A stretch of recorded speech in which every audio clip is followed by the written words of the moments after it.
Hi everyone, my name is Dinah and I'm from The Property Runway. With a sales launch coming up, one of the questions that I've been getting very recently is, hey Dinah, how do I choose a BTO such that in the future there will be resale value? Well, this question is very common and it's a question that I've been getting since 2010 when I first joined real estate.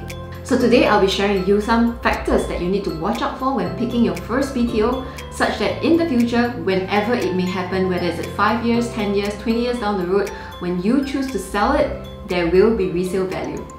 So what are some of these factors? So the number one thing that you want to look at is location. Which neighborhoods should you choose? To check that out, you can actually go to the sales launch page and you can look at the current sales launch that's coming up as well as the next sales launch. And from there, you can make a decision based on your own needs and wants, as well as check out which neighborhood seems to be better in terms of amenities. So for example, using this sales launch, we can see that this unit at Pasir Ris is actually just 7 minutes walk from the MRT station.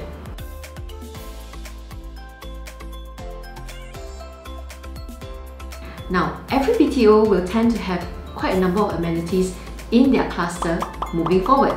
So what you can do is to check out what's currently already in the neighborhood. There's a few ways you can do this. So number one, you can go to onemap.sg. This is a great website because it shows you everything from the nearby parks to the supermarket to the bus interchange and even the nearby MRT stations. So the second thing you can do to check out the neighborhood is actually to go down and recce only if we are not in lockdown or a circuit breaker. So you want to go and assess the noise level in the neighborhood, whether it's noisy during the hours that you know that you'll be sleeping or that you want some peace and quiet. And also the next thing that you want to check out is in terms of the neighborhood, is it clean? Whether there's a lot of roaches around, whether there's a lot of rubbish being thrown around, things like that. The next thing that most people wonder about is size. What size do I choose? Do I choose a 4-room or do I choose a 5-room? Well, my advice is always look at your budget. Follow your budget closely. But if let's say the next size is just a little bit more, stretch yourself a bit just to go for that larger size, because bigger HDBs in Singapore tend to outperform the smaller HDBs. So if you have the choice between a 5-room and a 4-room, go for the 5-room, even though it may look excessive right now. In the long run, as your family expands, you will be grateful for the extra space and the additional option of being able to carve out the 4th bedroom if you need to. The third thing that I want to mention is called level layout. This is something often overlooked by buyers, whether it's BTO buyers or even resale buyers. Now, level layout simply means how many neighbors do you have on the same level. And how you can check it out is like this. Basically, you go to the launch options and you select maps, plans and flats availability. Then you select the size of flat that you want, pick a block and select block plan before clicking the option selection, for example, 2nd to 25th story. So you see this floor plan, it shows that you have 7 units on one floor, which means that you have 6 neighbors. Now, I noticed that a lot of people tend to value privacy, so they prefer units, especially if there's only 3 neighbors.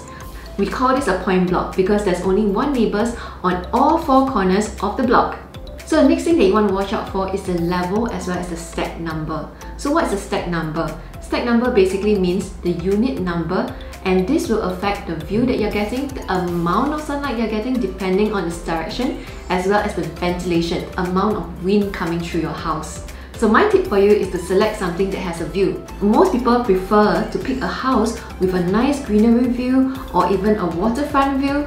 So this is actually quite a good tip for you. And ideally in the north or the south facing, because this is generally the direction of the wind throughout the entire year in Singapore. So based on this, do you see that, for example, stack 646 is facing northwest direction and is overlooking both the park area as well as the top of the social community facilities. So this is provided you get the 3rd floor and above. So I know that some of these factors may not be very important for you. However, I'd like to encourage you to take a holistic approach and keep in mind that some of these factors are very important for the resale buyer. So I wish you all the best, good luck, and if you have any more questions, feel free to contact me. See you soon, bye!